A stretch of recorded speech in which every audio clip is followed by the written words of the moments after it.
Welcome to Red Eye. Hello, everyone. I am Tom Shalhoub. Let's check in with TV's Andy Levy at the Red Eye Tees deck. Andy. Thanks, Tom. Coming up on the big show, MTV News comes up with New Year's resolutions for white men. What's the big deal? I'm sure there are things like drink less and go to the gym, stuff like that. Plus, the British equivalent of the Oscars will soon force films to demonstrate diversity in order to be considered for 2 of its top awards. That's bad news for the new movie Clorox presents Tom Shalhoub's Christmas, an all-white, all-male barbershop tribute to Caucasian Santa. Oh, this sounds great. And finally, the world will be out of seafood by the year 2048. And I guess Red Lobster's endless shrimp is just another corporate lie. Back to you, Tom. Thank you, Andy. Let's welcome our guests. Her name is a constant reminder to save tax-free for your retirement. FBN New York Stock Exchange correspondent Lori Rothman. Garrulous describes him, as do many of Bill O'Reilly's words of the day. Columbia Professor of Linguistics and American Studies John McWhorter. He's miserable for your happiness. Comedian Kevin Brennan. And his wallet is so fat he named it Michael Moore. Sitting right next to me is the host of Lou Dobbs Tonight on Fox Business, Lou Dobbs. Okay, let's start the show.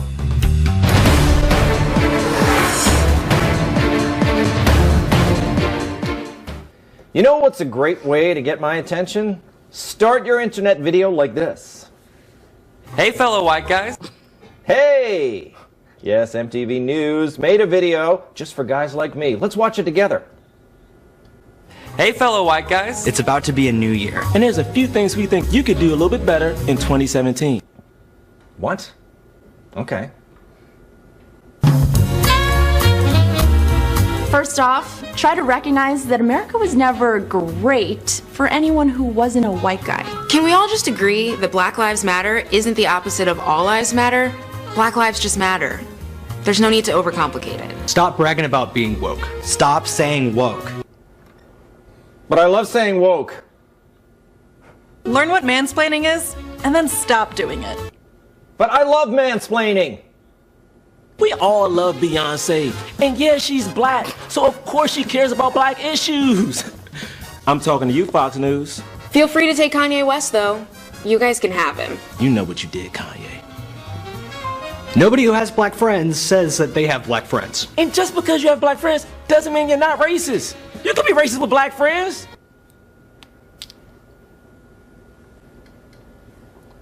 Oh. Keep playing it. Look, guys, we know nobody's perfect. But honestly, you could do a little better in 2017. Some of you guys do a great job. Some of you don't.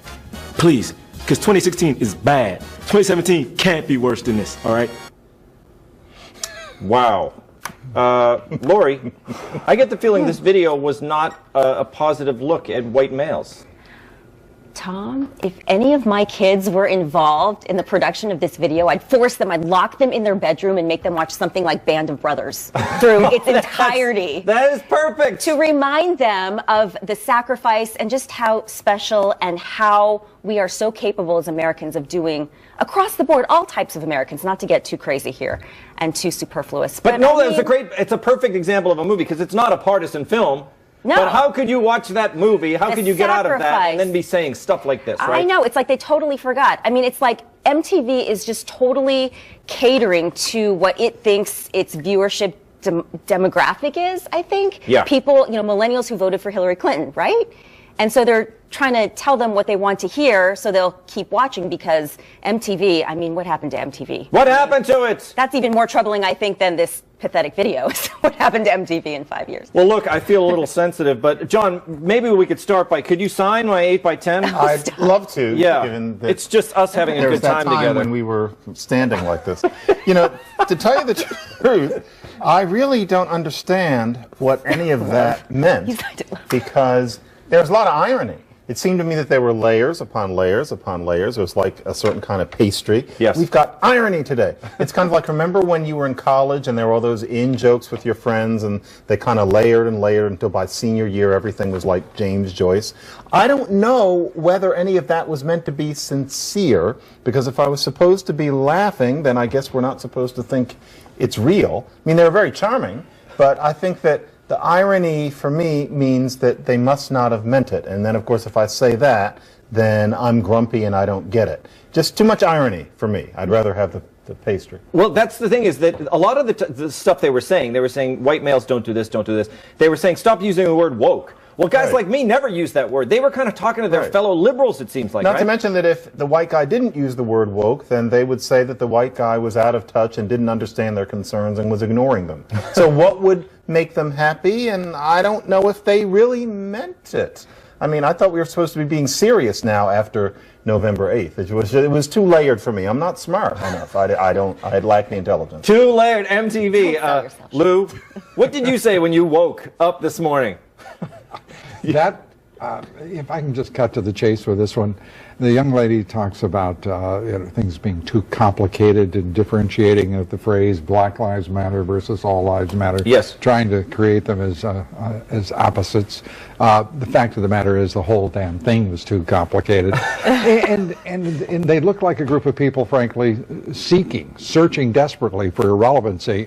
And I think they've just about found it. But do you think, would you take any of these resolutions? Was there anything that you would think about applying to next year for yourself? No, I wouldn't consider, no, I don't think there's a single person there that looks like they have either the experience, intelligence, or talent to prescribe anyone's behavior, especially when they do it in a generalized group like white guys. I mean, that's... We're not all the same, are we, Lou? Oh, I am. Yeah. We are. Weren't we just discussing that before the show? How we're all alike? Well, yes. I mean, we look. all have the same lunch. I don't see color. We don't. And Kevin, you are a white guy. You always have been. Irish Catholic. I have no choice. Yeah. So what do you think? I did marry out of my box. You did? What'd you marry? I was Panamanian. Panamanian. I know white is not Catholic. the future. Yeah. White's not the future. It's done. She is Catholic, though. I don't know what she is. Don't you guys talk? The good news is she's not legal, so in a couple months, if she doesn't clean the kitchen, she's going back, okay? She can take the kids with her, because they're half and half. You're giving her several months for that? No, once January 20th comes around, the kitchen's going to be real clean, or else she's going to be gone. Yes. Well, did you pick up anything from this? Could you learn anything from these MTV kids? The kids are all young, so this is why young kids aren't in charge, because they're idiots. That's why Lou Dobbs is in charge. Senior statesman. Exactly. That's because my only hope was that they taped on location on a bus and the bus crashed on the way back. You know what I mean? I don't know. I think they're fine. That's not a good holiday message, but no. You can't win with this kind of thing. No matter what I say, I'm going to get a lot of backlash. Yes. See, that's the thing. I think that we have learned after what happened about a month ago that there's a certain kind of white person that might be a man, you white men, that are getting tired of that. And, I understand there are things that white America might want to know, but I can also understand that you get tired of feeling like you're damned if you do, damned if you don't. I don't know if those kids could be satisfied. I did wonder if this was supposed to be a piece of satire, that if it was just a bunch of white guys sitting around a table like this saying, hey, how can we be self-deprecating and make a big joke about this? No, that's not satire. But that was not, not at all. I think they take themselves very seriously. Okay, moving on. A high school principal in Connecticut banned a student cheer because it has the word white in it. At sporting events, East Hampton High students chant, we say blue, you say white. Blue, white, blue, white. It's fun. I believe because their school colors are blue and white. And there's a senior tradition to shorten the rallying cry to white, white, white, white. But that's not okay anymore. Last week, the principal wrote a note saying that due to the current social climate across our country, our use of the word, of the white cheer is under suspension. And the superintendent elaborated. In road games, we're dressed in blue. And even though it's still the senior tradition to say white, white, white over and over, I think the context is not understood by everybody. Students are outraged. One wrote on Facebook, this stuff has me outraged. They're trying to take a simple chant that our school has done for years and years. They're trying to make it about race. Lou, what do you think here? You can't say the blue and the white. They're talking, that's their colors. It is. And it does raise the question, why aren't you saying blue and white? It doesn't take that much to add both colors. I don't get it. It's only the seniors. Only the seniors are allowed to do the white chant. See, we're talking about, as John was talking earlier, there are too many layers here. This is getting too complicated. And then to have the principal or the vice principal, whatever the hell he is, suspending the cheer. Now, I mean, that's going to go in the yearbook. Cheer suspended, as if this was a moment in that high school's history that they will remember forever, and God bless them. This makes no sense. We are raising idiots. And the reason we're raising idiots is because we have idiots teaching them and administrating the schools. I mean, this is bizarre. It is bizarre, John, but you are in contact with students all the time. You are a teacher. Okay, you see these kids. Why do you think the administrators have to come to them? The young people are so politically correct. I would think they would do this anyway. Would you get that sense? I would. I get that guy. I can imagine being in his head. He feels like he's doing the right thing. He feels like in today's climate, his job to show that he's a good person is to keep people from saying the color that is not black but white over and over again. And the problem with it is, and this is why there are ways that it is really good to be black, because I do not have to be a white person dealing with the current climate, is that he can change these rules, he can make these gestures, it can go on TV. It is not going to make Ta-Nehisi Coates like him. It's not going to solve any of the problems that he's hoping. There's still going to be something he's going to be deemed doing wrong about 6 weeks from now. And so I feel sorry for him because he's doing the right thing, but nothing can do what he's hoping for, which is some sort of Christian absolution. Yes. I would do what he did, but I don't have to because I'm just black. That's it. So, I mean, Brennan, you, if someone told you you couldn't say the chant, wouldn't that make you want to say it more? Yeah, I want to say it right now. But here's the thing. The seniors say white, white, white. Yeah. Why don't the juniors say blue, blue, blue? I think to Lou's point. Yes, maybe they do. We don't know. They don't. I watched the video. Maybe you should watch your own homework. But, you know, here's the thing. It's all dumb. But the thing was, the white, when I saw the video, it did make me laugh when he's going white, white, white. Yeah. There's something funny about it. But you know? would you have in this culture, is something funny about it. It is. So you would think race, even if this story wasn't happening, if you saw them chanting white, white, white, would you think it was strange? I'd run. Hey, did anybody ever go to sleepaway camp in the Northeast? No. We call it Boy Scout camp. We didn't know what well, sleepaway there's a camp thing is. called color war. Okay, and there are two teams, and so for a week or 2 weeks, the whole camp divides into two, and one is blue, depending on the camp, and the other is buff. Not white, but blue and buff. And this is like 100-year-old plus in some areas, yes. Tradition, and I think it's a very subtle change to avoid exactly what we're talking about here. So kudos to the sleepaway camps in the Northeast for getting ahead of this. The buff, they have to take their clothes off, or what? No, not in the buff, Tom. Well, what's the Maybe that's what they did in Boy Scout camp. How do you know who's who then? White. Here we go, another layer. Yeah, another layer. I just assumed. That's why. Moving on. Unlike Hollywood, the British film industry has a diversity problem, but they're doing something about it. Yes, the BAFTAs, the UK equivalent of the Oscars, announced that beginning in 2019, films that aren't diverse won't be eligible for the two top awards, Outstanding British Film and Outstanding Debut by a British Writer, Director, or Producer. In order to be considered, films, or as they're called in Britain, lifts, must work to improve diversity in 2 of 4 areas. On-screen characters and themes, senior roles and crew, industry training and career progression, and audience access and appeal to underrepresented audiences. So do the BAFTAs have a diversity problem? I don't know. Take a look at this scene from last year's winner of Outstanding British Film.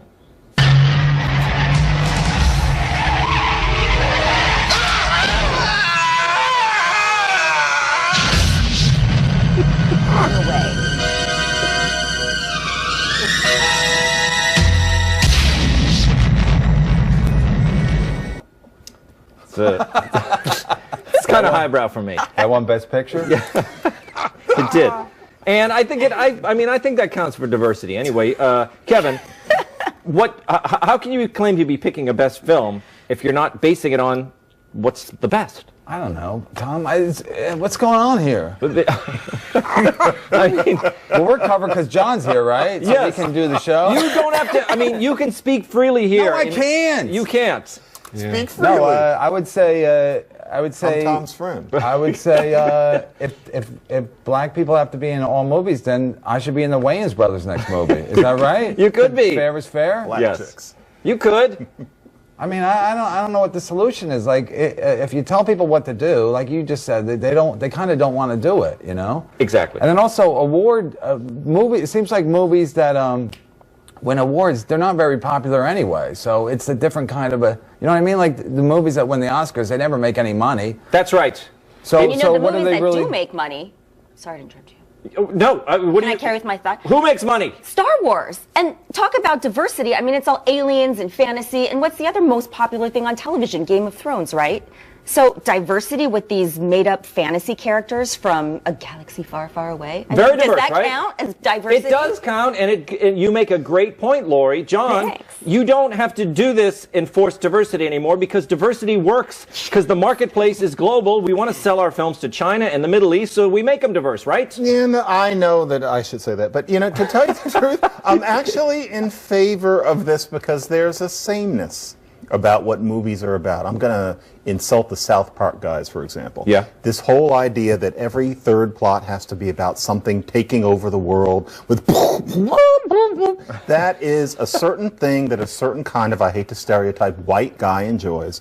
Too much of Hollywood is about that. I'm reading a book about television right now by two brilliant men where it's quite clear, nevertheless, that their tastes are formed a little bit by the kind of person who loves Star Trek and Star Wars and Star, etc.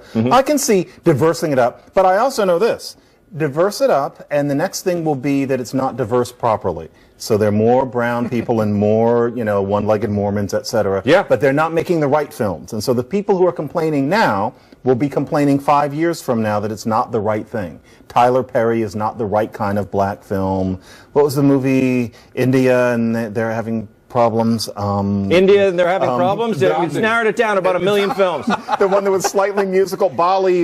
Yes. That one. Yeah. And that, you know, that was considered a problem. There's always a problem. Appropriation and something. And so yes. there's always something. But still, yeah, we do need to mix it up. There's a certain kind of die-hard thing I like that John's we need to mix up. Yeah. And really giving away the magic elixir for superstructures in films.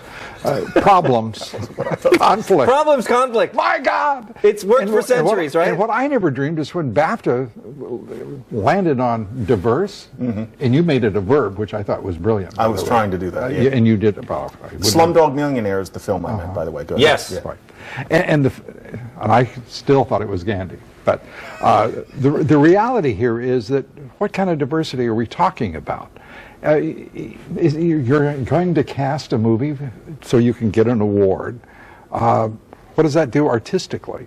And what kind of nonsense is it? You know, I can see having a diversity award if you want it, but in art, shouldn't it be for the art? That's what they say. And not, you know, for sort of an absurd claim of diversity. Old-fashioned idea, but I think it works. The irony is, John McWhorter and I, this picture was taken at the One-Legged Mormon Film Festival. I remember it. Yeah, it was a great time. There was some good work done. Coming up, Jerry Lewis is alive and well, and just as lovable as ever. The comedy legend is next. Comedy.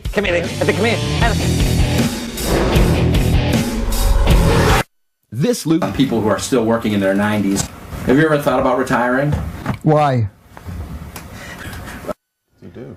Jerry Lewis is a comedy legend who's always been more than happy to discuss show business with the younger generation. The Hollywood Reporter sat down with him as part of a series of performers in their 90s who are still vital and working. He had plenty to say about how much the biz has changed since he started out. What's different about performing now for you than, say, 20 years ago? How is it different for you? It isn't.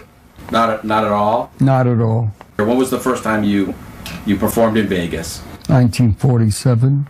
Can you tell me what Vegas was like when you first showed up? It's not. It's the same. It's the same? Exactly the same. When you showed up in 1947, what was it? It wasn't a little bit of a dusty cow town. What was it like? Dusty cow town. Is performing in Vegas now for you different than it was then? Like just either the mechanics or the size of the... No. Not at all?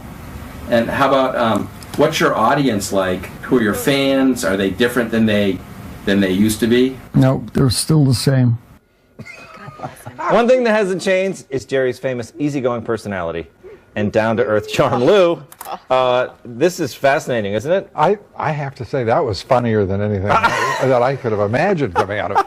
That poor reporter got what he deserved. I mean, those were some of the most awkward, uninteresting questions that he could have been asked. I mean, you're talking about a guy who's been around for, I'm sorry? Yeah, like what was Vegas like? What's he going to say? I mean, my God. The hamburgers. Look at the archives, pull out a little B-roll and take a look. Yeah. Jesus. He wasn't prepared. Kevin, this was hilarious. What do you think he was intentionally hilarious, or was he just being cranky Jerry? No, I think he's got problems, I mean, he's 90 and he's first of all, he says he's doing gigs. Who would go to, what is his gig? What's his act?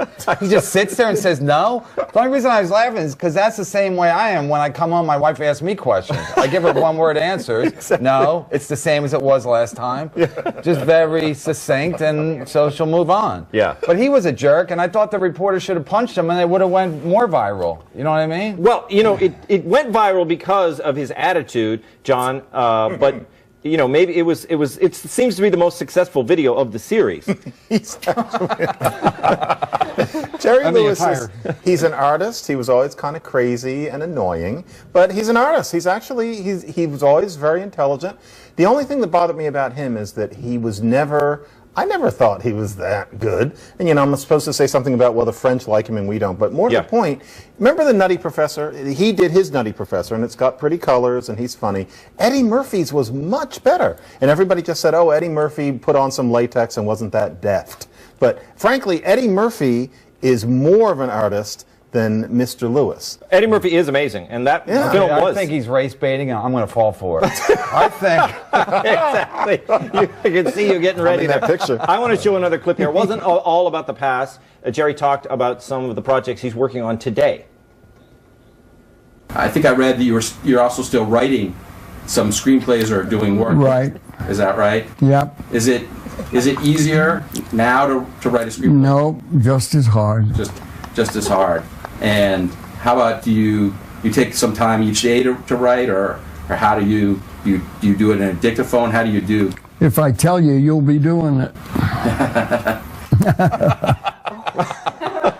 Lori. He is ticked off at that guy.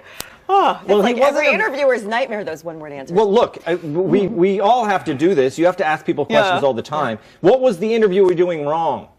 Well, so I had read the article surrounding the background, and apparently the crew took over an hour to set up, and they kind of turned his house upside down. Yes. And, he's 90 years old. We haven't even mentioned the Jerry Lewis Telethon. I don't know if that still goes on year after year, but he's raised tons and tons of money over the generations, really. But still, no change. It's the same. No, but God bless him. He deserves to have. He's he hilarious. can be cranky if he wants. Hilarious. I want to read a quote that this is what the Hollywood Reporter, this is what they were approached by Jerry's manager after, and he says, now you guys are leaving, and I'm stuck with angry Jerry all day. That's his manager. We all also are interviewed. And if somebody comes up to you and starts saying, well, what were you doing in 1999? Why the hell don't you look at the file? You gotta. And what kind of writing do you do? I don't know. They're here 5 books. Read the damn things. Exactly. Why you did say it. And about your television show, which, by the way, we haven't seen, why do you do it? You go on these reporters, and too often they're in the trades, and they will not background themselves. That is, bring any knowledge to bear. Learn, people. Learn from Lou Dobbs and Jerry Lewis. Coming up, Halftime with TV's Andy Levy. And don't forget, the Red Eye Podcast is available now. Subscribe on iTunes and on FoxNewsRadio.com. Welcome back. Time to find out what we got wrong and what we missed from TV's Andy Levy over in the Red Eye News deck. Hey, Andy. Hey, Tom, how are you? Good. Excellent. MTV News' resolutions for white guys. Tom, let's start. You showed, they said something about being friends with black people and you could still be racist. And then you had a picture, I believe, of you and John McWhorter. Yeah. Yeah. Oh, there. I mean, it couldn't be more photoshopped. I don't think that's photoshopped. That's the best you could do? That was literally the only way you could have a picture of you with a black person, was to Photoshop. I don't think that's Photoshop. I forget where we took that, but it was at that event. Yeah, it was. Yeah. No. John, why are you enabling him, John? Lori, you said if any of your kids were involved in this video, you'd lock them in their room and force them to watch Band of Brothers. Yes. How old are they? Well, no, I was saying, as an rated example, TVMA, first of all, I don't Lori. have sons, okay? But if they were, I said if they were involved in the production of this, my kids now they're young, they're 9 and 7. They should not be watching Band of Brothers. You know, I just rewatched it. After the election, I wanted some history. And then I watched the follow-up, The Pacific. Have you seen those? Yeah. Fantastic. Yeah. Okay. Also, you said MTV is catering to what they think their demographic is. I think they're catering to exactly what their demographic is. Oh, you're still with me? Yes. Yeah. That's why I said also. I thought I was off the hook. No, not yet. She was Christmas shopping. Yeah. Thinking about it. This is a busy time of year. Yeah. So they are. No, I wasn't sure. That was just sort of a, I hate to use the word speculation, but I was just thinking, what is the purpose? What would be the motivation behind putting something like this out? Yeah. Okay. I think the motivation is to get Fox News to be mad at it. Oh, there was a little dig. Yeah. I think they were And it worked. successful in doing that. Yeah. Yep. John, you said you didn't know if any of that stuff in the video was meant to be sincere. I didn't. Oh, it was. You think it was real? Oh, it absolutely was. But they had little smiles on their faces and they were wearing cashmere sweaters. Yeah, that's okay. Doesn't that indicate a kind of lightness of touch? I don't think so. Tom, you said guys like you never use the word woke, that only liberal white guys use that word. Yeah. As a woke AF white guy who isn't a liberal, I take extreme issue with that. You're so many things, Andy. I am so many things. None of them is liberal. Lou, you said you would not take any of their suggested resolutions to heart. No. So to be clear, you won't stop saying woke. To be clear, I will speak as I wish. Okay. All right. Kevin, you said your Panamanian wife is illegal, so in a few months she's going to be out of here, and she can take the kids with her because they're half and half. Some bad news, your kids are citizens. Oh! Yeah. I was going to fact check that. Nah, you screwed that up, yeah. You should have thought of that. I figured I'd throw it to you, Andy. I knew you'd get the right answer. Yeah, that's why I'm here. The student cheer. Tom, you said the cheer has been banned. Yeah. The school superintendent now says the cheer is not banned. He says the principal, quote, is not telling them what they can and can't say in the gym at the games. He wants them to come, but he also wants them to reflect the positive things they do outside of the gym as well. I don't know what that means. But that's what he says. I love it. The principal goes down. Yeah. Yeah. Lou, you asked why the kids can't just say blue and white instead of white, white, white. Yeah. I think maybe they do it when they're wearing their home white uniforms. That was the only thing I could think of. Yeah, but there is blue and white in both. The dominant color, of course, is blue at home and white on the road. Yeah. It's a weird pep talk that was given to the football team. Well, then I thought maybe one explanation for this was like if the team was playing a school with a lot of black athletes, it might sound wrong for them to be chanting white, white, white. What would you have them chant? Well, what I did was check some stats. East Hampton High, which is the school in question, they are 91% white. They're so white they have a crew team. Whoa. Yeah, they're so white they could never win a BAFTA. That hurt, That's by how the white way. they are. That really hurt. I know. Then I took a look at the racial makeup of a bunch of the schools they play against, and pretty much all of them were between like 85 and 93% white. So I think my theory doesn't pan out. There you go. Yeah. By the way, from looking on their website, one member of their crew team is of the men's crew team is actually black. So I should point that out. I just didn't. I wanted to make the joke, so I. So you did. So I put that aside. And it was a very good joke. It was. It was so worth it. Yeah. The BAFTAs won't give 2 of its awards to movies that don't meet diversity criteria. Lori, I don't know. Game of Thrones is pretty white, and so were the original Star Wars films. So I'm not really clear. Okay, well, which movie do you want to go through first? Star Wars? You have the Wookiee, you have Yoda. I mean, they're not humans. That doesn't count. They're aliens, that but doesn't no, count. but okay. They were of color? Yeah, I mean, you should have a good example of Okay, tell me films what a that good example would have been. the Fast and Furious franchise. Oh, you know, I never got into that one. Oh, you really should. Missing If out. you care anything about family. John, you said you're in favor of this because there is a sameness to movies these days. There is. Okay, fair. But if you're giving an award for the best film, shouldn't the award go to the best film? I mean, shouldn't the award be for the art? Well, I thought we were going to change what we thought of as best. by having a diverser, that's not a word, bunch of films that get chosen. That's two. Because they're different sorts of things there. It seems that too often we're supposed to think that the best thing is probably the thing that's, whoa, dude, I'm getting too old for this. That kind of film. Doesn't that get a little tiring after a while? Sure, except those kinds of films don't win BAFTAs. Well, but it's going to be some film about British people around a kitchen sink. It's going to be about somebody who's young and cheeky and 17 in Westchester and has an attitude, Michael Cera. Isn't it time to kind of get beyond that sort of thing? I'm all for having more diverse movies. I just think, how about this? Do this. Have 4 awards. Have Outstanding British Film, Outstanding Debut by a British writer, director, or producer. Then have Outstanding British Film that met 2 of our 4 diversity requirements, and Outstanding Debut by a British writer, director, or producer that met 2 of our 4 diversity requirements. I actually would get behind that. Okay. It's only the BAFTA. Problem solved. The Jerry Lewis interview. Lou, you said the reporter got what he deserved. Well, yes. I kind of feel like whatever the reporter had asked, he was going to get those kinds of answers. Like, I missed your subjective conclusion when I answered the question originally. Yeah, I was just giving my opinion there. I'm allowed to do that. I'm an opinion guy, Lou. As I noted. Yes.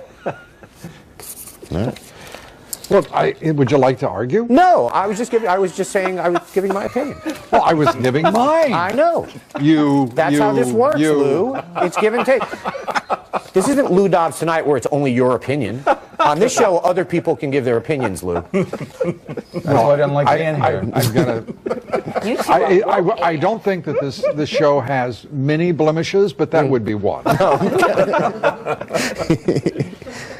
I feel like maybe just don't do the interview for Jerry Lewis. Yeah. Like, he's not an athlete after a game where he's contractually obliged to do it. He could have just said no. Just lastly, John, you said Eddie Murphy's Nutty Professor was much better than Jerry Lewis's. You agree? You are correct. Wasn't it? It was just, I have them on DVD. Yeah. Absolutely. I'm done, Tom. He did 7 different characters. Coming up, hotlines. They're not just for phone sex anymore. A board game helpline next.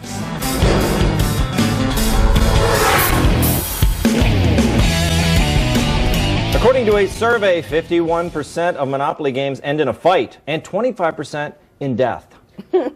So to cut down on quibbling, Hasbro set up a Monopoly help hotline. The company says we'll have experts on hand with the official rulebooks to instantly settle any disputes and advice on how to resolve common complaints. The most common arguments arise from people making up rules, people being too cocky when winning, someone buying a property you want even when they don't need it, people taking too long to take their turn, and someone stealing from the bank. It is believed that a disagreement over the rules of free parking led to the Menendez brothers snapping. Yeah. What? That is not funny. You mean Eric and Lyle? Yeah, wait a minute. What would have... Lori, I'm racking my brain to try to think of a murder that could be used in a punchline. It's hard. I'm impressed. Talk about a blast from the past. Oh, bad choice of words by me. It's far enough in the past. They wore those but it's not, you know, it's not Archduke Ferdinand, so I thought it was pretty good. Yeah, it's not too soon. Right. Not too soon. Not too far away. Perfect joke. But she was squeamish about it. Let's talk about Monopoly. Lou. Oh, great. Default. You know, do you get in fights when you play Monopoly? No, I do not. You don't? No, I just win. And win. Do you gloat? Absolutely. He's gloating now. When you are trouncing a 10-year-old, you've just got to... Yeah, rub it in. Actually, I haven't played in a while, but it is a great game. I love it. It's a great game. It lasts for a long time. Kevin, do you play with the kids?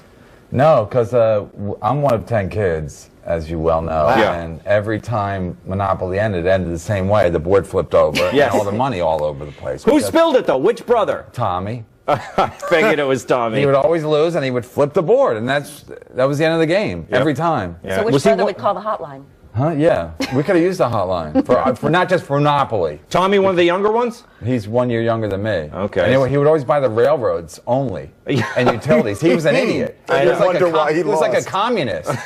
Seriously. He wanted would buy the railroads and the utilities. That's it. Never wanted the big properties. Yeah.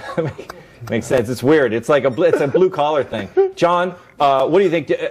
Obviously, people have trouble. People throw they throw tantrums when they're playing Monopoly. What is it about this game? Because it's like macaroni. You know how when you go to somebody's house and their macaroni and cheese is different? Like I remember once one of my friend's mothers would make it with some kind of onions, or somebody makes it kind of crispy. Everybody plays Monopoly differently. And so how many houses do you have to have, community chests, snake eyes, etc.? It can be frustrating to play Monopoly with other people. It's like sex. You have to get used to different ways and different bodies. It really is like that. Remember how it was always different from house to house? Well, yes, it has. You have different rules for. Different from house to house. Let's leave it there. You're just pushing diversity for crying out loud. Yes, with Monopoly, it's hard. Monopoly, no diversity. Lori, this is Monopoly. It's like it's the business game, right? You got to. It's good to learn the cutthroat world of business. It's an American game. I have broken every rule on that board. I steal from my children. What? Yes. You wait. She's a Wait, you've got to teach them, though. I mean, this. Do you do snake eyes? $1,000. Oh, that's a good one. That was how we did it in our house. I'm gonna work that in. Wait, don't do snake eyes in my house. No, but we did switch to the digital Monopoly because my kids do not trust me with the paper money because I can sort of take that. Yeah. They're sharks, my girls. Oh yeah. So no, you have Monopoly Empire, and then they have Monopoly with all the college campuses. There's so many versions of it. You could play Monopoly from now until forever. Never get bored. My friends and I used to do it on a calculator instead of using money, and for some reason we would get very, very rich. I don't know why, but you got more money if you had a calculator. For some than reason. If you used I think it's called cheating, John. Okay, coming up, there's always plenty more fish in the sea until there aren't. The end of fish next.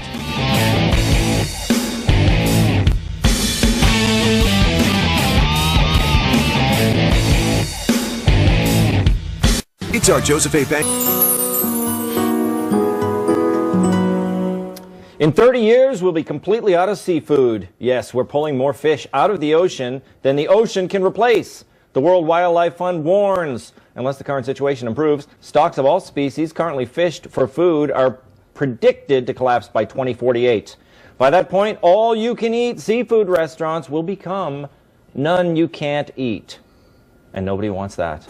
I love to eat fish. They're lower in calories, they're protein rich, with little to no saturated fat. Fish and seafood provide beneficial omega-3 fatty acids, and they're high in iron and B vitamins. Also, they're delicious. These are typical fish people eat, right? Lou, this is, you like fish. The people at the Four Seasons told me they have a Dover sole ready for you whenever you arrive. Well, you're well informed, and that's absolutely true. 30-year tradition. But there's also a lot of mercury in these fish. There's also a lot of mercury in these fish. Oh, yes. And you have to be very careful about which ones you select. Yeah, Kevin what was can't that believe. look for? No, they have a Dover sole waiting for him. Where? At the Four Seasons. I'm lucky if I go to McDonald's for a fillet of fish, and they don't remember me. That's why. Oh my God, I'm like, oh, I shouldn't even be here. I'm so poor. Kevin, what do you think of these species of fish? This is a joke. This is a joke. First of all, remember in 2008, I was going to buy a car, and I was going to buy a Prius because gas was like $5 a gallon. Yeah. And the Prius was like it was sticker priced at like $24,000. The guy wanted $32,000. For a blue one. I said, no, I'll wait. And then how much is the price of gas now? Like $1. Yeah. Water costs more than gas. Yes. So my point is, I'm not worried about the fish. I listened to these kids at the first story before I listened to the stupid fish story in 2048. First of all, hopefully I'll be dead by then, and I won't even care. Okay. And they make synthetic marijuana. I'm sure they can make synthetic fish. I think they are making it right now, John. It is, he makes Did I go too long? You didn't. But they overstate it, John. I think sometimes they the population, the fish, I don't believe it. They're going to make synthetic fish, and they're probably going to taste better, and we're going to have our bluefish and our mullet. Frankly, the planet is going to hell. That is quite clear. We're going to have about 2 species of animal in about 10 minutes. But I think we're going to be able to synthesize fish because we're having miracles with genes. And so, it's beautiful. I'm gonna see They're called farm fish. Farm fish, I love them. They taste great, and they all look the same. Lori, we're out of time, but just wait.